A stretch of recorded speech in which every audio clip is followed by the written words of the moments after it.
Guys, तो कैसे हैं आप लोग। मैं आपका दोस्त ओम तिवारी आ गया हूँ और आज के इस वीडियो का टाइटल है इवोल्यूशनरी एनिमल्स।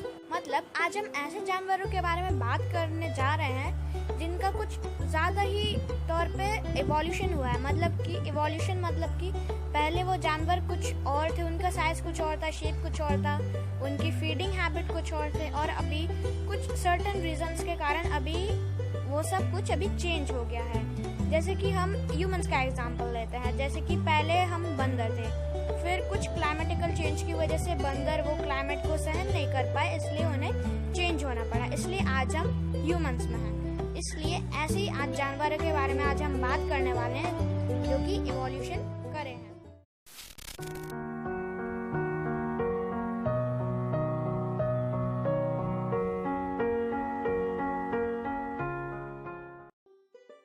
या तो नंबर 5 पर है dolphin.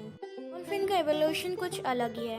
Most of the cases में जानवर पानी से निकल के ज़मीन में आते थे, पर डॉल्फिन में पानी से निकल गए, फिर ज़मीन में आ गए और फिर से पानी में आ गए। और जब ये पानी में गए तो डॉल्फिन जो आज के डॉल्फिन है उससे कंपेयर करें तो वो वाली डॉल्फिन कुछ ज़्यादा ही लंबी थी, जैसे आप स्क्रीन पे देख सकते हैं।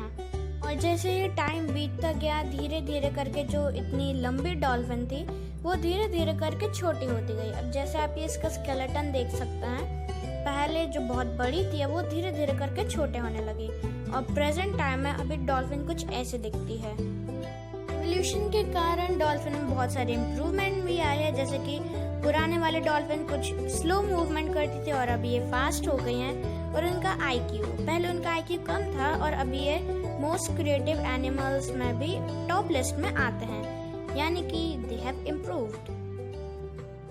सो नंबर 4 पर है द राइनोसोरस। राइनोस के एंसेस्टर बहुत ही बड़े होते थे, वो उस समय के सबसे लार्जेस्ट टेरेस्ट्रियल एनिमल थे। इवोल्यूशन के कारण वो धीरे धीरे करके छोटे होते गए, कुछ क्लाइमेटिकल चेंज के कारण, और पहले उनका नाम था पैरासेराथेरियम, बट अभी का सबसे लार्जेस्ट टेरेस्ट्रियल एनिमल है एलिफेंट, और उस समय कुछ ऐसा दिखता था। ये देखा जाए तो राइनोस के एंसेस्टर थे। ये इनके सबसे पहले फॉसिल्स इंडिया पाकिस्तान के बॉर्डर पे मिले थे और फिर धीरे धीरे करके उसी रेंज में मिलते गए। बस अब यही चेंज आया है कि ये कंपैरेटिवली ज़्यादा छोटे हो गए हैं और इनके सिर में, हेड में एक हॉर्न आ गया, एक सींग आ गया है। कुछ स्पीशीज में 2 सींग भी आते हैं, बट इंडियन राइनोसोरस में 1 सींग आता है। एक और चेंज आया है कि पहले पैरासेराथेरियम मतलब कि राइनोस के एंसेस्टर्स अकेले रहते थे, बट अभी राइनोस पोचिंग के कारण ये बहुत ही डर गए हैं और इसलिए अब ये लोग झुंड में रहते हैं। या तो नंबर 3 पर है थेराप्सिड्स। इसका नाम आपने पहली बार सुना हो, बट यही थे हमारे ओवरऑल एंसेस्टर्स। ये डायनासोर्स के पहले रहते थे और इन्हीं के अंश हुए हम।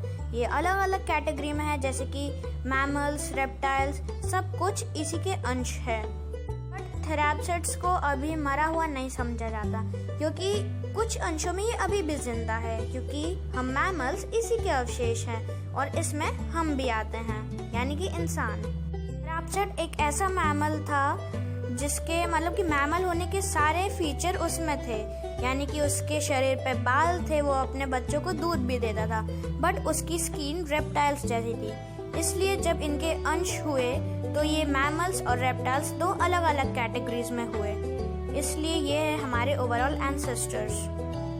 या तो नंबर 2 पर है चीता।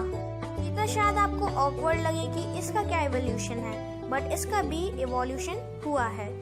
चीता उतना फास्ट नहीं भाग पाता था, क्योंकि जो जंगल में, क्योंकि इसका दावेदार शेर भी था, लेपर्ड भी थे, बहुत सारे जंगली जानवर थे, इसलिए जब इससे ज़्यादा स्किल दूसरे जानवरों में थे, इसलिए इसको अपने अंदर एक स्किल डेवलप करनी थी और इसने अपने फास्ट स्प्रिंट करने की स्किल इसमें डेवलप कर ली। और पहले ये अलग अलग रहते थे, बट अब ये झुंड बना के रहते, क्योंकि हाइना यानी कि लकड़बग्घे जैसे जानवर इनका खाना चुरा लेते हैं, लेकिन ये अभी झुंड में रहते हैं, जिससे कि इससे मतलब इनका शिकार भी जल्दी हो जाए और इनमें बहुत सारी ताकत भी हो और इनका कोई शिकार लेके भी ना जाए। इसी वजह से चीता आज के ज़माने में एक बहुत ही पावरफुल बिग कैट है। नंबर 1 पे आने से पहले अगर आपने मेरे चैनल को सब्सक्राइब नहीं किया है तो सब्सक्राइब करिए, और अगर वीडियो अच्छा लग रहा हो तो लाइक करिए, कमेंट करिए और शेयर करिए। या तो नंबर 1 पर है द ह्यूमन, यानी कि होमो सैपियन। ह्यूमंस की एक बहुत ही लंबी हिस्ट्री रही है। शुरुआत ऑफ कोर्स एक प्रोकैरियोटिक सेल से हुई, और फिर बाद में बहुत सारी मछलियाँ, फिर धीरे धीरे करके एम्फीबियन, और फिर मार्शुपियल्स, और फिर धीरे धीरे करके इवोल्यूशन होता गया और ये बंदर में तब्दील हो गए। और फिर अलग अलग कैटेगरी के बंदर से तो ह्यूमन में हम लोग ट्रांसफॉर्म हो गए। जी, बंदर ह्यूमन में ट्रांसफॉर्म इसलिए हुए क्योंकि उस जमाने में एक ऐसा क्लाइमेटिकल चेंज आया था जो कि बंदरों के हिसाब से नहीं था, मतलब कि वो उनके अकॉर्डिंगली नहीं था, उन्हें सूट नहीं करता था। इसलिए बंदर को अपने आप को चेंज करना पड़ा, और फिर धीरे धीरे करके हम इवॉल्व होते गए, और फिर हम आज यहाँ पे हैं। So thanks for watching. You were the shadow